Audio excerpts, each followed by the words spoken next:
اینجا بندازمش. بده. بابا عجله ای نداریم که، بگیر ببینم.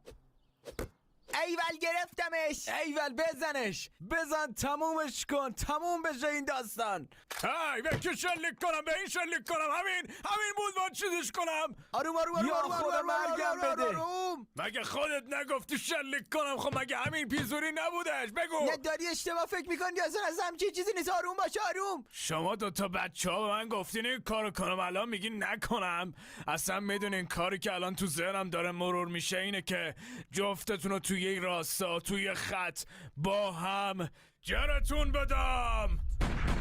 نزن آقا نزن، تو رو آقا خدا منظورمون این بود که نزن. میخواستیم توپو بندازیم تو سبد، یعنی میخواستیم تو رو بزنیم. زودتر میگفتین.